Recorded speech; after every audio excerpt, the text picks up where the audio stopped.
To me, the perimeter has always been and still is some virtual line that separates what's under the control of the organization and what's not in the control of the organization. And to me, of course, your network, the network that you pay for and you own, is inside your perimeter.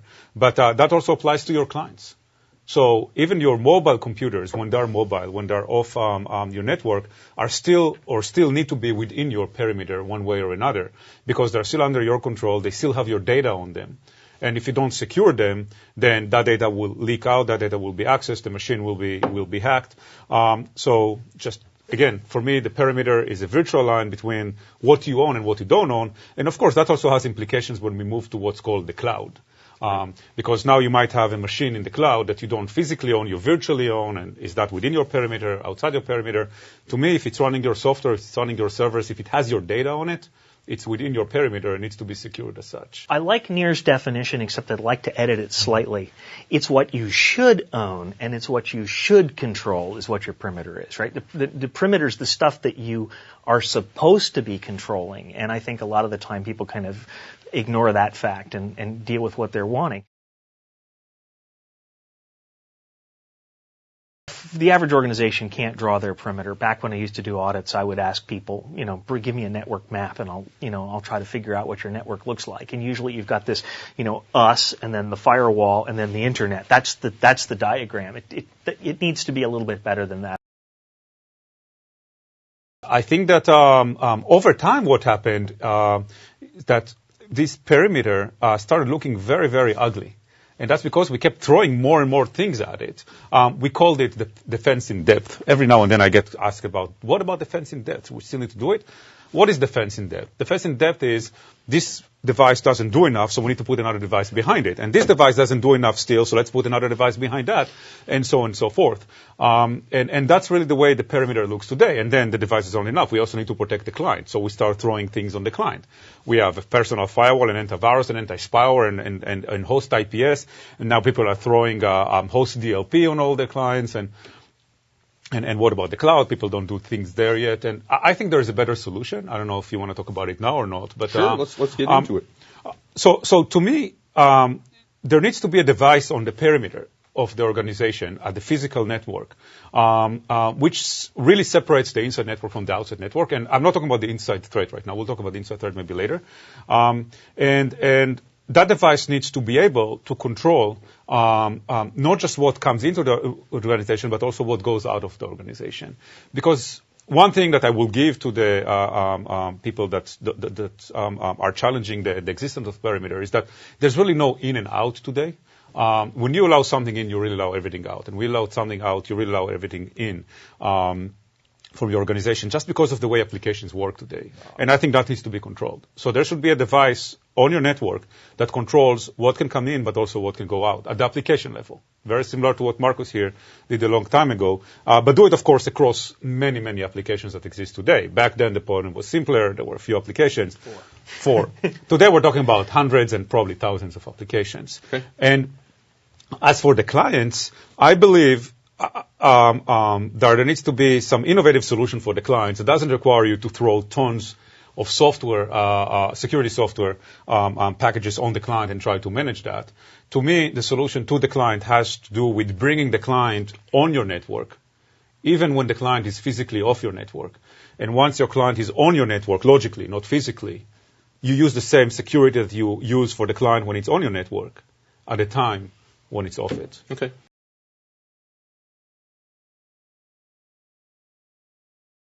We have a firewall that doesn't do much, right? I mean, it blocks ports, allows open ports, but port numbers don't mean anything on the internet anymore because everything is running on the same port. And then we have a bunch of devices that were put behind the firewall trying to augment the firewall or help the firewall. I call them firewall helpers to do its job. Right? So the firewall doesn't look for exploits or vulnerabilities, no problem. We'll put something to look for that. We'll call it an IPS. IPSs don't look for viruses, no problem. We'll put something on the network that will look for viruses. And this device doesn't look for spyware, so we'll put something for spyware. We'll put something for data leakage, and we'll put a proxy to do content filtering. And soon you end up with a bunch of devices sitting around the firewall. And the problem with this picture, besides the fact that it's hard to manage and expensive and open yourself to a lot of trouble from a security perspective because suddenly you have so many devices waiting to be exploited by a hacker, is that it only works for traditional protocols like web and email. Meaning, if you look at the antivirus that's running on your network today, the network antivirus, if one of your employees downloads a virus from some website, it will find it. If one of your employees receives an email with a virus, that network antivirus will probably find it. But what about an employee that's receiving a virus through SharePoint? Or storing a virus in a SharePoint store and then everybody else in the organization reads that virus from there? What about an employee that's receiving a virus via Facebook, via Gmail, or via any other applications that is not pure web or email? Those network antivirus will never find them. And the same applies to network spyware, the network DLP, the data leakage prevention, and other devices on the network. So I think that one of the issues with the perimeter today is that it's really focused on web and email because it was built 15 years ago, or these are technologies that were built 15 years ago when the world was web and email. And I think that there needs to be a shift, and the shift is towards doing everything again, like Marcus used to do at the application level, just doing it across all the applications that exist today. And the second thing that I advocate is doing it if possible, in a consolidated way, in a single device that is able to do all those things without slowing down the traffic, without introducing latency, or without costing too much. Okay. And to me, that device is a device that at the very core level needs to be able to identify which application is being used, who is the user that's using it, which application what is the user trying to do with the application, and then log it, apply policies to it, and scan the accepted traffic for bad things. There are several things there. The first trend in cloud computing is that people are moving to what we used to call ASPs, application service providers, like Salesforce.com, for example, with some of the functions that are traditionally run by, or on their network and were run by their IT department, which means they were under a little bit more control. So you're also known to Salesforce.com. Who's going to secure your data? Right? Salesforce.com has your most sensitive data. It has data about your sales, about your customers. Who's going to protect it? So, yes, you're going to trust Salesforce.com that they're doing whatever they can and whatever needs to be done in order to secure your data. But there are other issues with it. The other issues with it is that you still have no control between your users and Salesforce.com, no control point to control, for example, when your users are off your network. When they're on your network, maybe you can have a firewall that can identify Salesforce.com, like the Palo Alto Networks firewall, and see who's using it, what they're using it for, and maybe being able to control it.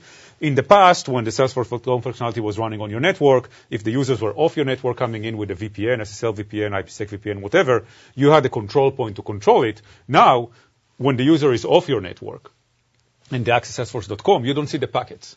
So you don't have control over it at the network level. So that's one challenge. And to me, the solution to that is to make sure that the client is always on your network, even when it's physically off your network. And you can go to paloaltonetworks.com and look for Global Protect and understand how to do that. But then the next challenge is, what if the user just goes to an internet cafe in Moscow, knowing that the machine there is probably running 20,000 different kind of spyware and other things, and logs into Salesforce.com, right? For a machine that's completely not under your control, logging into Salesforce.com, and now all your Salesforce.com data that they access is leaking to the internet through this spyware. For that, I don't have a solution right now. I mean, I have a solution in my head. I don't have a solution that we're selling, but that also needs to be solved. So that's one side of cloud computing, using an ASP, an application service provider. The other side of it is outsourcing your infrastructure. So going to Amazon or Rackspace or any of these companies out there that will rent you an infrastructure. That will significantly cut your cost versus running your own infrastructure and just running your own software there, your own servers there. And I think that today the approach that people are taking is very useful, is taking your head and putting it into the ground and just hoping that nothing bad happens. I think there are major challenges there. I think that there are challenges because, first, you really don't know what kind of security these companies are running there. Second, you don't really know about the relationship between you and your neighbors because you're running your own software there. Someone else is running their own software on a virtual machine, maybe on the same physical machine. You have problems with memory on the machine because when you run on the virtual machine there and you leave the machine, in the physical memory, there is still copy of your data, and some other virtual machine can access it in the physical memory. There are many issues there that I don't think are being addressed right now, and will need to be addressed, number one, in order for this market to even exist in any big shape or form. Today, it's just in its infancy. And number two, for people to actually be secure when they use that.